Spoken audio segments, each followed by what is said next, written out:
जी के चरणों में प्रणाम करते हुए रुदन करने लगे। तब श्री जी ने मानो आज्ञा की कि पुकारो। जब पुकारते हैं तभी श्याम सुंदर पधारते हैं। बंधुओं, नाहम वसामि वैकुंठे योगिनाम हृदयेन च मद भक्ता यत्र गायन्ति तत्र तिष्ठामि नारद। ठाकुर जी कहते हैं वैकुंठ में कदापि मैं ना मिलूं, रसिक जनों के हृदय में भी कदापि मैं ना मिलूं, लेकिन मेरे वैष्णव असंख्य संख्या में बैठ करके जब मुझे पुकार रहे हों तो नारद जी निश्चित मान लेना मैं वहीं हूं, मैं उन्हीं के समीप हूं।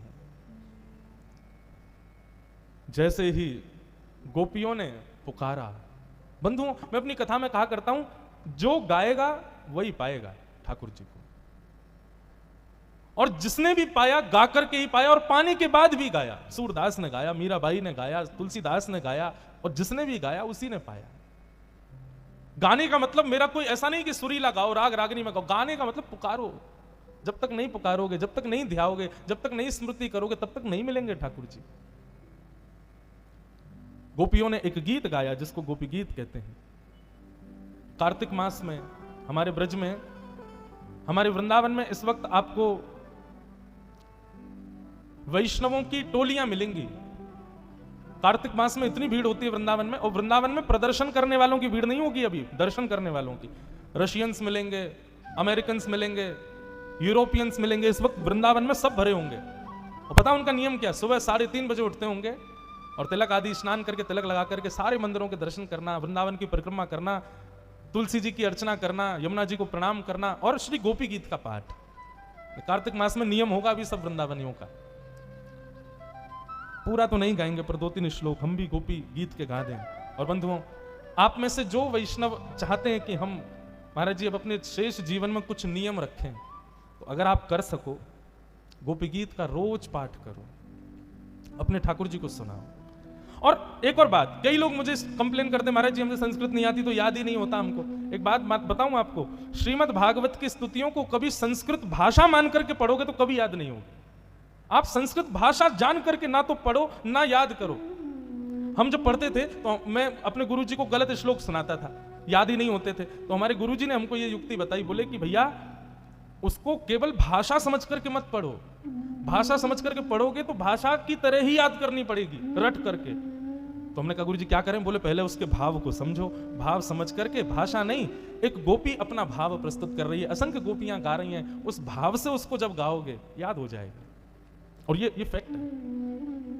तो गोपी गीत आप सब लोग अपने ठाकुर जी को निश्चित सुनाया करो। गोपियां गा रही हैं, जयति तेधिकम जन्मना ब्रजः श्रयत। आप ज्यादा इतराओ मत।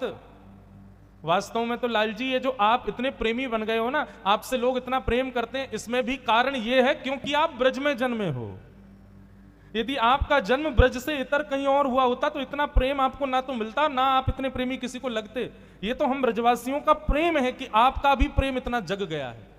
इसलिए आप जो ये रसिया बन गए हो ना, इतने रसिक बन गए हो, ये भी ब्रज की कृपा से बने हो। अब मैं कभी कभी मन में सोचता हूं, हमारे बालकृष्ण भगवान का जन्म किसी और प्रांत में हुआ होता या कहीं और हुआ होता तो कैसा लगता? मान लो ठाकुर जी का जन्म चेन्नई में हुआ होता, श्री बालकृष्ण प्रभु चेन्नई में भय होते, कैसा लगता?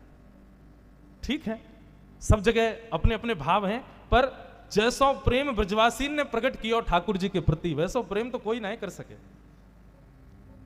गुजराती में एक कीर्तन गाते हैं वहां द्वारिका में, नंद बाबा ने माता यशोदा जी सांवरे, ममतानी मूर्ति मारी रह गई गोकुल मां। 56 भोग अन थाल धराई के, कासानी थाली मारी रह गई गोकुल मां। माखणनी मिश्री मारी रह गई गोकुल मां। ठाकुर जी से कोई ने पूछी आपको द्वारिका में सुख मिलता है? ठाकुर जी बोले हाँ राजपाट है, सब कुछ बढ़िया है, लेकिन ब्रज की बहुत याद आवे। क्यों? हमारे ब्रज में कहते हैं, बोले ठाकुर जी इतने प्रिय क्यों, श्री कृष्ण इतने प्रिय क्यों लगते हैं? क्योंकि ब्रजवासियों ने अपना प्रेम प्रदान कर करके उनका प्रेम स्वरूप बना दिया है। वही बात गोपियां कह रही हैं, लाला तुम ज्यादा इतराओ मत, ये जो तुम अंतर ध्यान हो गए हो ना, ये हमारे ब्रज की वजह से ही तुम इतने प्रेमी बने हो, और हम ब्रजवासी को ही कष्ट दे रहे हो। ते जन्मना ब्रजम अधिकम जयति, तुम्हारे जन्म के बाद ब्रज की और ज्यादा प्रतिष्ठा बढ़ गई, मतलब तुम्हारे जन्म से पहले से ब्रज प्रतिष्ठित है। हमारे वृंदावन में तो इतना स्पष्टीकरण है कि यदि विपिन राज सीमा से बाहर हरिहु को ना ही निहार, कभी ठाकुर जी यदि वृंदावन की सीमा से बाहर प्रकट हो जाएं और कहते हैं आ जाओ मैं तुम्हें प्रत्यक्ष दर्शन दूं, तो ब्रजवासियों के लिए आज्ञा की गई है कि ठाकुर जी ब्रज से बाहर प्रकट हो जाएं तो जाना नहीं, ठाकुर जी से कहो पहले ब्रज में आओ, पहले वृंदावन के भीतर आओ, तब आपको देखेंगे। विपिन राज, हमारे यहां तो ब्रज को इतना श्रेष्ठ मानते हैं। गोपियां भी वही भाव कह रही हैं नाथ, मतलब मानो गोपी गीत में ऐसा लगता है कभी तो गोपियां शिकायत कर रही हैं और कभी गोपियां मनोहार कर रही हैं, चरण पकड़ रही हैं, नाथ प्रकट हो जाओ ना। गोपियां एक श्लोक में कहती हैं, हे श्याम सुंदर अटत यद भवान नन्हि काननम त्रुटि योगायते त्वाम पश्यता। गोपियां कह रही हैं आप इस प्रकार हमको छोड़ के चले गए हो ठाकुर जी, हमारी वेदना पता है आपको? जब आप सामने होते हो और उस समय यदि हमारी पलक झपक जाती है ना, तो एक क्षण से कम समय के लिए झपकी हुई पलक भी हमको 3 युग के समान लगती है। उस समय हम कहती हैं जड़ उदीक्षताम, ए विधाता तूने ये पलकें क्यों बनाई? तुझे नहीं पता था कि श्याम सुंदर सामने खड़े होने वाले हैं, और श्याम सुंदर जिनके सामने खड़े हो उनकी पलकें झपकें, ऐसा लगता है मानो 3 युग बीत गए तुमको देखे बिना। ठाकुर जी सोचो, एक क्षण से कम समय के लिए झपकी हुई पलक 3 युग के समान लगती है, आप अभी छोड़ के चले गए हो, हमारे ऊपर क्या गुजर रही होगी ठाकुर जी, प्रकट हो जाओ ना नाथ। उत्कंठा, हनुमान जी के विषय में आता है बंधुओं कि श्री हनुमान जी महाराज पूरे दिन तो राम जी के संग रहते, लेकिन जैसी रात्रि होती तो श्री राम जी कनक भवन में चले जाते, अंतःपुर में अपने प्राइवेट कक्ष में, तो हनुमान जी संग संग जाते, तो जैसे ही राम जी कक्ष में प्रवेश कर रहे होते तो सखियां रोक देती, बोले हनुमान जी इससे भीतर नहीं, आपकी सेवा बाहर बाहर की, यहाँ की नहीं है, अब सुबह तक प्रतीक्षा करो, रात भर तो श्री राघव जी जानकी जी के संग रहेंगे और 2-4 सखियों को सेवा करने का अधिकार है, पुरुष का तो प्रवेश वर्ज्य है भीतर। हनुमान जी बोले हम तो बानर हैं, पुरुष भी नहीं है, हमको जानते हो। गोपियां बोली नहीं बाहर रहो। हनुमान जी कुछ दिन तक तो सहन करते रहे, लेकिन एक दिन इतना विरह हुआ, हनुमान जी रात भर देहरी पे पड़े पड़े रोते रहे। सुबह सूर्य नारायण से प्रार्थना करने लगे जल्दी प्रकट हो जाओ ना गुरुदेव भगवान, ये रात अब मुझसे काटी नहीं जा रही है, मैं राम जी को देखे बिना रह नहीं पा रहा। जैसे सूर्य उदय हुआ, प्रातःकाल का समय, राम जी जैसे ही बाहर आए, हनुमान जी लिपट गए चरणों से, बोले भगवान मेरी एक वेदना है दूर करो। राम जी बोले क्या? ये रात्रि नहीं होनी चाहिए, ऐसी कोई विधान बनाओ कि दिन ही दिन रहे। राम जी बोले क्यों? ये तो प्रकृति चक्र है भैया, रात्रि तो होगी। बोले महाराज अगर रात्रि ज्यादा दिन तक और होती रही ना तो मैं हनुमान किसी दिन कहीं अंतर ध्यान हो जाऊंगा, मेरे प्राण निकल जाएंगे। राम जी बोले क्यों? बोले आपके दर्शन के बगैर एक क्षण भी 3 युग के समान लगता है, पूरी रात काटना मेरे लिए कितना कष्टदायी होता है, मैं कैसे बताऊं। या फिर नाथ दूसरा उपाय कि मुझे भी भीतर ले चला करो आप। राम जी बोले देखो बाहर शासन हमारा है, भीतर तो किशोरी जी का है, जानकी जी से आज्ञा ले लो। हनुमान जी गए, मां दर्श बिन दूखन लागे नैन, राम जी को देखे बगैर मेरे नेत्रों में दर्द होता है, पूरी रात मुझसे काटी नहीं जाती, आप मुझे अंतःपुर में ले चला करो ना। किशोरी जी बोली कैसी बात कर रहे हो, अंतःपुर में कैसे आ जाओगे, वहां तो केवल हम और राघव जी और सखियां ही रह सकती हैं। राम जी को एक दिन हनुमान जी को इतनी वेदना हुई, सरजू जी के तट पर बैठ करके हनुमान जी महाराज रुदन करने लगे कि मैं रात कैसे काटूं। अश्रु बिंद जैसे ही नेत्रों से निकल करके सरजू जी में गया, सरजू जी का पूरा जल उष्ण हो गया, गर्म पड़ गया।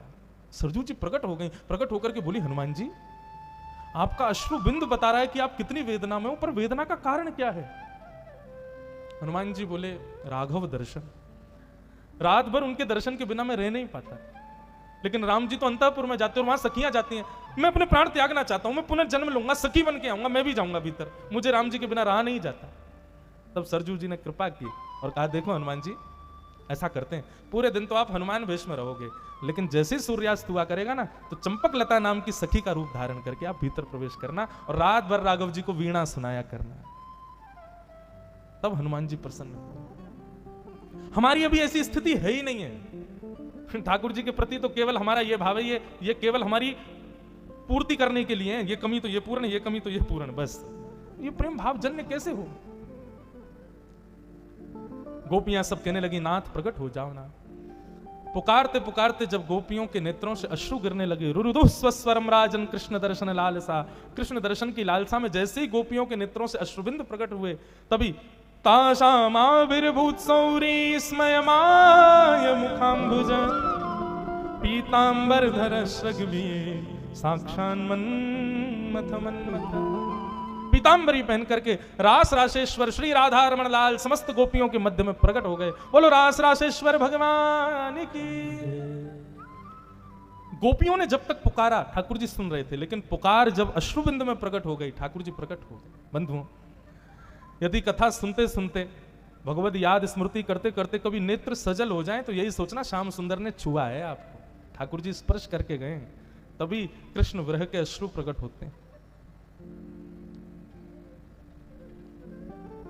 गोपियों के अश्रु जैसे आए, रुरुदुस्वरम राजन, ठाकुर जी प्रकट हो गए। कृष्ण विरह में अश्रु प्रकट हो जाए तो समझना ठाकुर जी प्रकट हो ही गए हृदय में। अब ठाकुर जी संग ही हैं। ठाकुर जी प्रकट हो गए, सब गोपियों ने ठाकुर जी को पकड़ लिया, बोले कहीं दोबारा नहीं भाग जाएं। भगवान बोले अरे अरे अरे ऐसे मत करो, हम तो बस परीक्षण कर रहे थे, आपको देख रहे थे, हम कुछ खाने गए थे। गोपियां बोली क्या खाने गए थे? बोले आप सबको जो अभिमान हो गया था ना उसको नष्ट करने गए थे।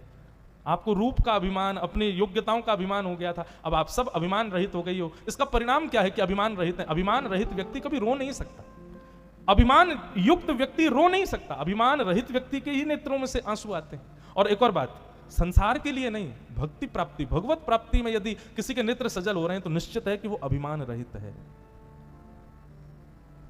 गोपियों के नेत्रों के अश्रु प्रमाण दे रहे हैं कि वो अभिमान रहित हो चुकी हैं। ठाकुर जी बोले अब हम रास नहीं, अब हम महारास करेंगे। और जितनी गोपी थी उतने कृष्ण ने रूप धारण कर लिए और वृंदावन की भूमि में यमुना के तट पर महारास हुआ। आहा, कैलाश पर बैठे हुए महादेव नेत्र खुल गए। पार्वती जी से बोले रक्षा करना कैलाश की, हम जा रहे हैं। बोले कहां जा रहे हो? बोले वृंदावन जा रहे हैं, क्योंकि जगत नियंता जगदाधार जगदीश्वर आज महारास कर रहे हैं। जैसे ही महादेव वृंदावन आए, गोपियों ने द्वार रोक दिया। बोले कहां घुसे जा रहे हो? महादेव बोले मैं भी रास में जाऊंगा भीतर। गोपियां बोली भीतर केवल गोपियां और श्री कृष्ण ही जा सकती हैं, कोई और पुरुष भीतर नहीं जा सकता। महादेव बोले अभी आपको बाह्य रूप से मैं पुरुष दिख रहा हूं, पर भीतर से देखो मैं भी एक गोपी हूं, मेरे भी प्रत्येक रोम कृष्ण को चाहता है। गोपियों ने और अन्नपूर्णा मैया ने महादेव का सुंदर श्रृंगार किया और श्रृंगार करके महादेव बन गए गोपी। इसलिए हमारे ब्रज में विराज रहे हैं गोपेश्वर महादेव। बोलो गोपेश्वर महादेव की जय। आहा, गोपी रूप धारण करके श्याम सुंदर वृंदावन में विराजते, महादेव वृंदावन में विराजते। अब यहां महारास हो रहा है बंधु। अभी अभी हमने सुना कि रास का मतलब नृत्य नहीं, तो फिर महारास में नृत्य क्यों हुआ? बंधुओं, नृत्य करना पड़े वो नृत्य नहीं, प्रसन्नता इतनी हो जाए कि आप अपने आप को रोक ही नहीं पाओ, पैर थिरकने लग जाए, भुजाएं उठ जाएं, उसको नृत्य कहते हैं।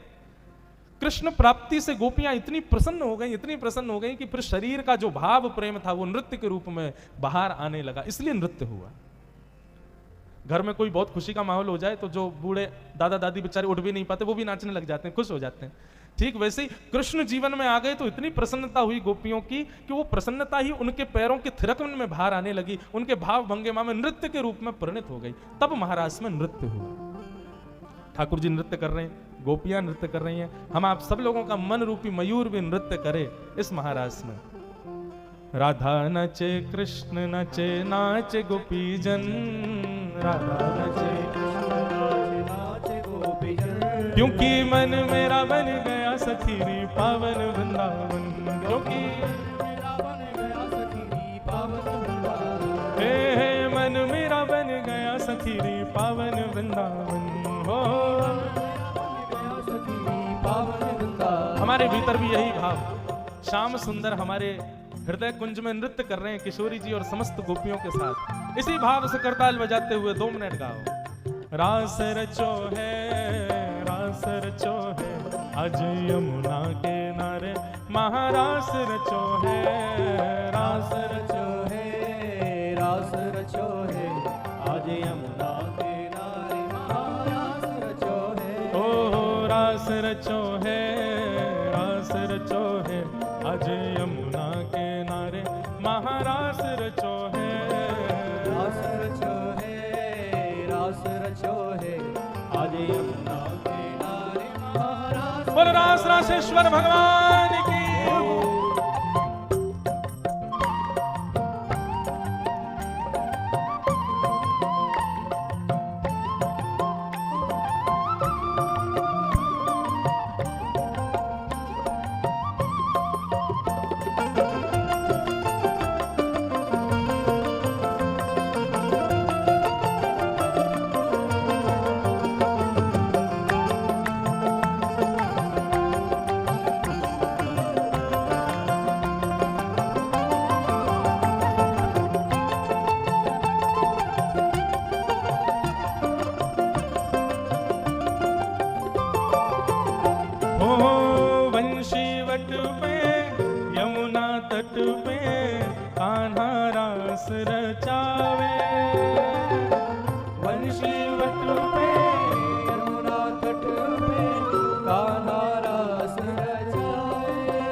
कहलाए।